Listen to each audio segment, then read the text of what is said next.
Resort horror, resort horror, resort horror. Today, I'm going to be showing you guys the famous resort horror AK-104 loadout. So, this thing is an actual PvP dominator. A lot of people can't handle this thing, but I sure can. I'm going to show you guys how to build one of these bad boys for yourselves. Big Bad Wolf, 7.62 caliber. This thing is dropping the chattest of chads, 2-3 bullets to the chest. Level 5, level 6 armor, it does not matter. They're going down. I'm telling you right now, do not want to get hit with this thing. And I bring 2 high capacity round mags with me and 2 normal 30 rounders each raid. So I mean, this gun is pretty budget. If believe it or not, I think this setup right here cost me like 140k, including like the mag and everything in there. So it's real cheap comparing it to like M4s, HKs, FALs. So here's some of the stats on it. You can see I got 79 ergonomics. I rock the AK-104 specifically for the ergonomics. So you have the option to, run an AKM, run a AK-103. It's all personal preference, whatever you find works best for you. But I really like the AK-104. I'm going to show you guys some of the destruction capabilities with it real quick. Show you guys what I'm doing PvP to motherfuckers fucking with Resort. So yeah, this thing is fucking legit, bro. Like I said, high capacity round mags, 50 round mags. You could lay down suppressive fire for a long time, and I'll rock the loud version of this. I have 2 setups of this gun, a suppressed. This is my loud version, which is better on recoil, of course, but it's like super controllable, especially with 600 RPM. It's definitely going to be slower than your typical M4, but this thing is definitely going to pack a punch.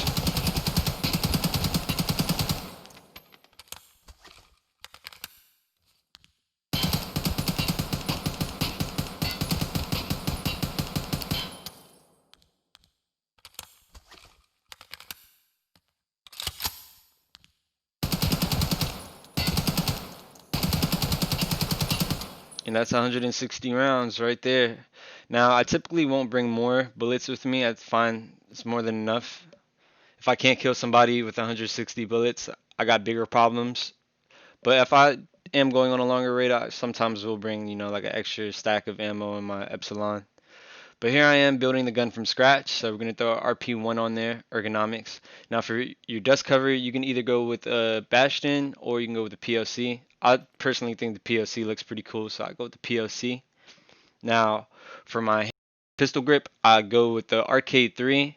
Now they did just come out with another one in this patch, 12.8, the Scorpius pistol grip. Same exact stats as the Arcade 3, so now it's up to you to decide your style points, which one you want to go with. Scorpius does look pretty cool, so I'll click on it real quick so you can see. But yeah, same stats as the Arcade 3. Now for our stock, we're going to go with the Zenith Part 3. It's going to give you better stats than the Part 1. It's not too much of a big price difference, so always go for the better stats. Now, like I said, we're rocking high capacity rounds with this gun. That's the whole setup. Typically, when you throw a 50 rounder mag on your AK, it's going to drop your ergonomics something terrible. So that's why I'm rocking the AK-104.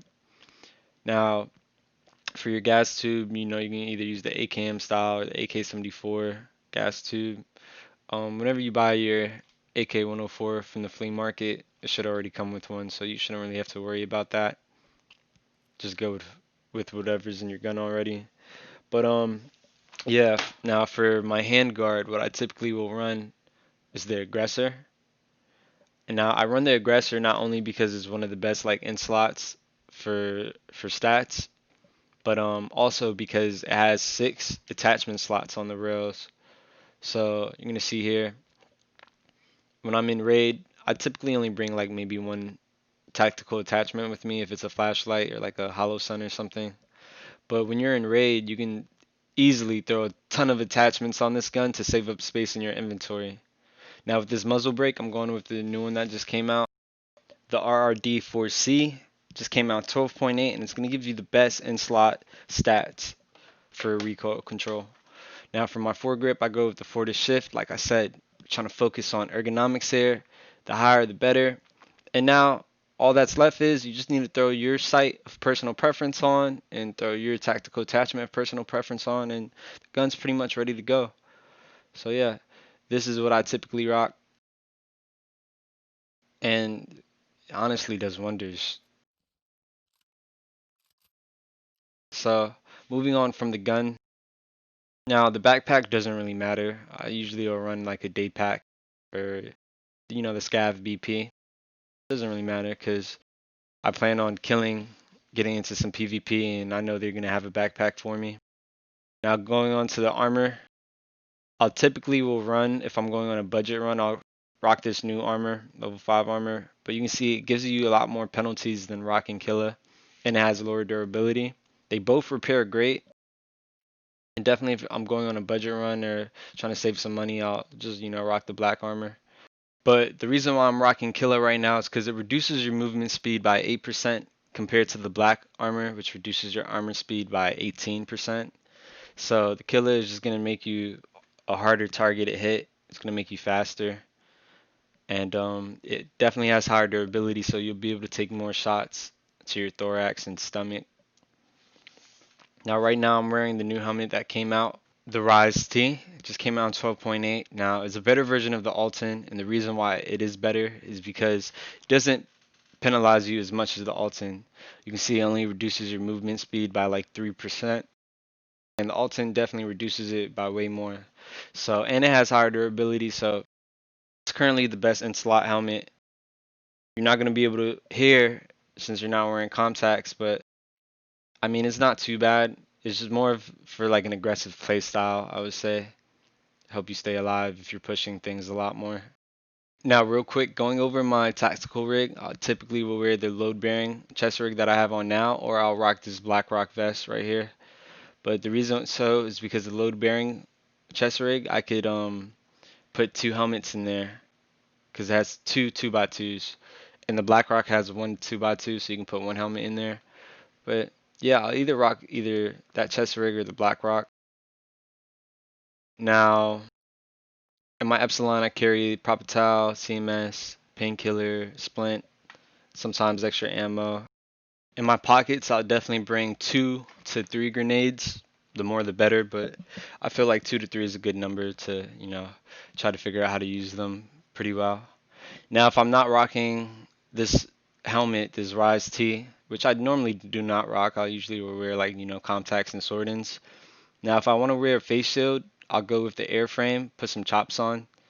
If I'm going a little bit more budget or I don't really feel like wearing an airframe, I'll rock the Fast MT and I'll throw a slat plate on top of there. And they're both pretty good helmets, not too expensive. The Rise T isn't expensive at all if you have all your traders unlocked. But yeah, I'll typically, I got a U-lock here that I got from somebody I killed. The only time I get them, I don't ever buy them. But yeah, that's pretty much my loadout with the AK-104. I'm gonna make some more loadout videos in the future. Hit that like, subscribe button. Let me know what you guys think. Definitely leave a comment if you want me to go over anything more, or if you have any questions. But yeah, stay tuned, and I'm definitely gonna come out with some more heat for you guys. Hopefully this video is helpful for you guys. If so, please leave a comment down below. Hit me with any recommendations. What can I do better to make it more enjoyable for you guys? But until next time, you guys can catch me in Tarkov killing all the rats, all the chads. It doesn't matter because I'm a whore. Resort, and I'm out.